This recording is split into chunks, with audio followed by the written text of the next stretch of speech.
Oke, jumpa lagi bersama saya pada pertemuan kali ini. Saya akan memperhatikan kepada seluruh teman-teman, semua Bapak Ibu guru untuk menggunakan Google Classroom sebagai program aplikasi yang digunakan sebagai media dalam menyampaikan materi pembelajarannya. Nah, bagaimana caranya Bapak Ibu? Yang pertama dulu kita harus ketahui bahwa pada komputer kita sudah terhubung yang namanya dengan layanan jaringan internet. Yang kedua, di dalam komputer kita wajib sudah memiliki yang namanya browser Google-nya. Nah, setelah terbuka seperti ini, silakan di-search Google Classroom. Setelah tampil seperti begini, nah, otomatis Bapak Ibu sudah memiliki email masing-masing. Nah, di sini dia nanti sebelum silakan masukkan nama email dulu kita ya. Wajib di dalam komputer itu ada emailnya kita dulu supaya bisa terhubung dengan Google Classroom. Nah, setelah terbuka Google Classroom-nya, silakan dibuka. Nah, ini dia. Aplikasi Google Classroom sudah terbuka. Di sini ada beberapa kelas yang sudah saya buat dikarenakan ini saya gunakan sebagai media pembelajaran yang saya gunakan selama ini untuk media pembelajaran yang saya sampaikan kepada anak-anak. Nah, setelah itu kita bisa melihat di pojok kiri di pojok kiri ada tanda tambah di sini, maka silakan diklik. Nah, pada saat kita klik ada dua perintah. Yang pertama gabung kelas dan buat kelas. Gabung kelas artinya kita bergabung dengan orang lain yang sudah membuat kelas. Sementara kalau buat kelas artinya kita membuat kelas baru, ya. Silakan diklik buat kelas. Kemudian silakan di checklist tanda ini yang artinya kita menyetujui peraturan yang berlaku di Google Classroom.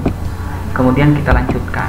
Nah, silakan Bapak Ibu mengisi semua ini. Yang pertama adalah nama kelas. Contoh saya isi di sini adalah kelas 12 TKJ 2. Nah, di bagian ini yang paling perlu, yang sementara mata pelajaran nanti tidak kelihatan. Nah, isi aja di sini bagian.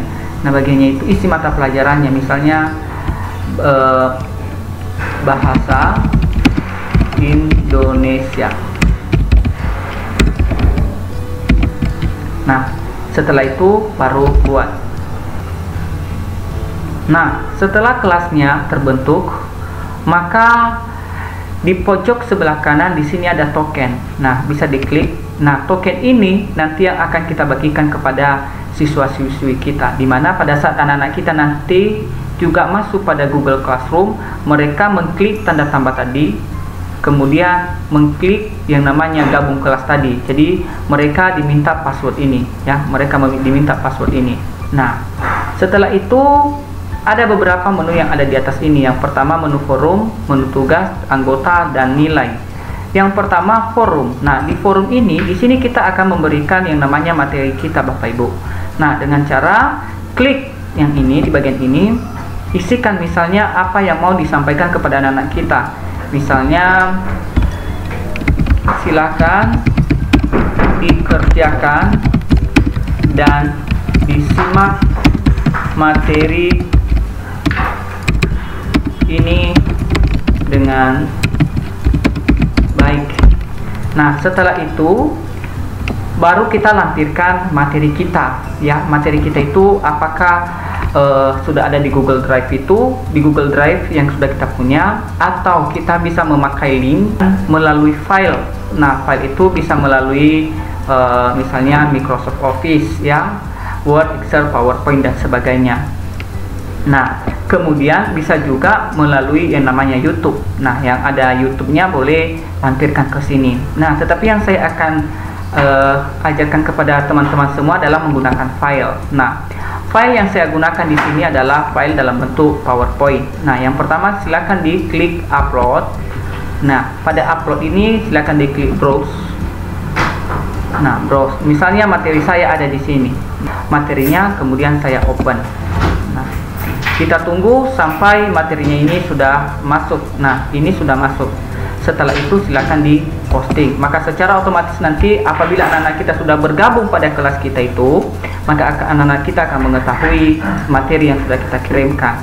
Yang kedua adalah menu tugas. Nah, di menu tugas ini Bapak Ibu kita bisa memberikan tugas anak-anak kita. Bagaimana caranya? Silakan diklik tanda tambah di pojok kanan, silakan buat. Nah, di sini tugasnya ada bermacam-macam. ada dalam bentuk tugas, dalam bentuk kuis, dalam bentuk pertanyaan, materi, dan sebagainya. Ya, misalnya kita mau membuat tugas, misalnya tugasnya kita buat sendiri di sini. Kita klik tugas. Kemudian misalnya kita disuruh membuat judulnya, misalnya judulnya kita buat tugas 1 ya.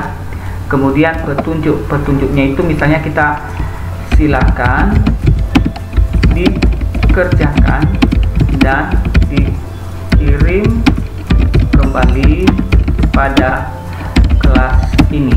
Nah, ini contohnya misalnya petunjuknya. Kemudian kita tambahkan ya, tambahkan. Nah, sama seperti tadi bisa melalui Google Drive, link, file, dan dokumen. Nah, misalnya saya sudah membuat tugasnya itu dalam bentuk file, maka saya klik file, kemudian upload. Nah, browse, kemudian ini misalnya tugasnya ya, saya klik materinya, kemudian saya open, kemudian saya kirimkan. Nah, ini sudah masuk. Nah, tapi ini belum lagi ditugaskan kepada anak-anak. Nah, di sini kita bisa mengatur grafik penilaian ya, nilai tertinggi ya yang kita akan berikan kepada anak-anak kita. Kemudian di sini ada batas waktu penyerahan, misalnya batas waktu penyerahannya bisa kita atur, dan di bawahnya ada waktu ya, kemudian tugaskan. Nah, secara otomatis tugas tersebut sudah terkirim dan sudah masuk. Nah, jadi anak-anak kita nanti bisa mengecek dan melihat tugas mereka. Langkah selanjutnya adalah di sini anggota. Nah, di anggota ini Bapak Ibu, di sini ada dua pilihan. Yang pertama guru, siswa. Nah, guru ini artinya misalnya ada yang mau kita undang guru di dalam kelas kita, apakah dia itu misalnya wakasek, apakah dia itu wali kelas. Nah, silakan ditambahkan dengan cara masukkan email Bapak Ibu guru yang masuk ke sini. Secara otomatis nanti akan masuk, kemudian undang ya. Berikutnya baru masuk di siswa. Nah, di siswa juga kalau seandainya kita mengetahui email siswa, maka kita bisa klik email mereka di sini atau masukkan email mereka ke sini, kemudian klik undang. Kemudian baru nilai. Nah, nilai ini akan kita berikan apabila tugas anak-anak sudah terkirimkan, maka secara otomatis anak-anak yang sudah mengirim tugasnya akan nampak pada layar monitor kita. Jadi demikian pertemuan kita pada hari ini, semoga bisa bermanfaat. Dukung saya dengan cara like, share, dan subscribe supaya saya lebih semangat lagi di dalam membuat tutorial-tutorial berikutnya.